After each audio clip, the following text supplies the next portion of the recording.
Welcome to the U Sports Report New Mexico, your one-stop shop for all things sports in this wonderful world that we have. Alongside next to Kimberly Temple, I'm Khalil A. Colonna. We've got a ton of games to review for you. It's playoff season, Kimberly. It is, and not just in the NBA. We have a lot of playoffs to cover in this segment. That's right. We've got NHL, NBA, but we're going to get started, take you around the nation by taking a look at the Golden State Warriors and the Houston Rockets, ladies and gentlemen. Yes, this was an exciting game. And Golden State was a little bit worried because their main man, the baby-faced assassin, Steph Curry, was sitting on the bench, had turned that ankle. You know, he's had ankle problems, but he's always come back and was able to play strong. Look, this team is well equipped to withstand any onslaught, particularly by one from Mr. James Harden, who splashes a three-pointer right there. You can say, Kimberly, that all of his offensive power comes from the beard? I think so. I mean, when you have a beard as strong and mysterious as Harden has, it's really difficult to think where his spirit could be coming from anywhere else. You know what I'm saying? It's the power of Samson, yet it is on his chin. Here we go, continuing on with the action. Andre Iguodala is coming down, gives it to the big man with a nice little hook, repeats and bounces back. This is a 22-point lead. With 8:30 left in the fourth quarter, they go on to win 104-78. They absolutely crushed him, ladies and gentlemen. Although Steph Curry left with a bum ankle, he still led the game in scoring with 24 points. He did his job. Klay Thompson added 16, yet he was 4 for 14 shooting. That is not going to get it done, Kimberly. That just won't get it done, and that's not as impressive as we've seen Klay Thompson be this season. So he really needs to step it up and bring his A game for the rest of the playoffs. But like you said, even Steph Curry with a bad ankle during that game put 24 points on the board. That's right. That's why he's the reigning MVP. Mr. James Harden added 17 points, 7 for 19 from the floor. Dwight Howard, the big crybaby, some would say, 14 points, 11 rebounds. Now, we have to say that this series, last night's game, proved that they can win without Steph Curry, who sat out that game. As a warning, make sure he's okay. They won. They're up 2-0 in that series. Moving on, Indianapolis. The Indiana Pacers are taking on the Toronto Raptors. Yes, Mr. Paul George showed that he is fully recovered from that horrific leg injury that he suffered a few seasons ago during the Olympic training. Yet, Toronto said, hey, we're no suckers, we're going to play hard. 56-52 early on in the third, and that's when Mr. Paul George turned it on. 17 points in the third quarter, Kimberly. Absolutely impressive. And like you said yourself, he's coming back from a very bad injury, and he's coming back showing his team, guys, we're in the playoffs. Let's do this. Let's do this. And he did it large. 33 big ones from Mr. Paul George. Mr. Monte Ellis added 15 points, but once again, a very poor shooting night.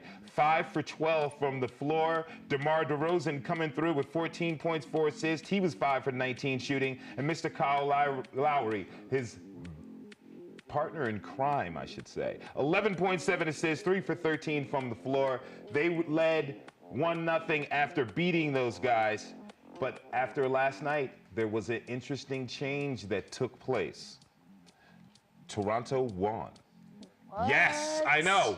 Toronto actually won. So that series is now tied 1-1. This was the first game, 100-90. But last night, Toronto won 98-89 to even up that series, ladies and gentlemen. So the playoffs are actually getting a little bit competitive right now. They are, and that's the best part about the playoffs, I think, is the whole season is competitive, but then you come into the playoffs and it's just everybody wants that win, everybody wants that ring, and they want to make it worth their while. They want to show the entire season was not for nothing. Exactly. They play a lot harder. It's a much different style of basketball in the playoffs, ladies and gentlemen. It's a lot more physical, and the refs let a lot get away. Also, they let them travel egregiously. I saw somebody take 6 steps the other day. I couldn't believe it. Ugh. Yeah, it's pretty crazy. Sometimes I think refs are asleep when they're really zoned out, not paying any attention. Definitely in need of some eye corrective wear sometimes. We're going to take a look at some other notes in the games that are taking place in the NBA playoffs at this moment.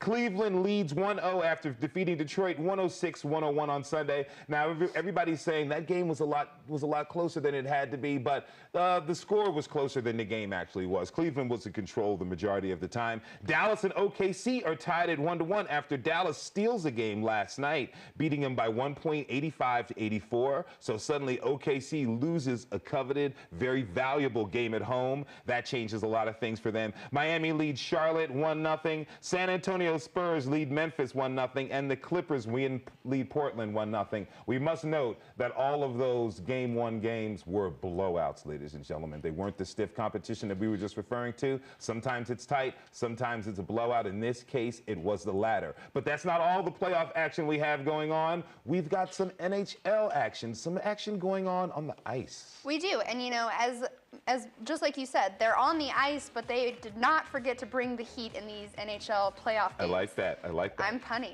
Yes. I'm real punny. So the Sharks face off against the LA Kings. I'm a San Jose Sharks fan. I love them. And you're just going to watch this little clip behind me showing you a little bit of the intensity San Jose brought against LA.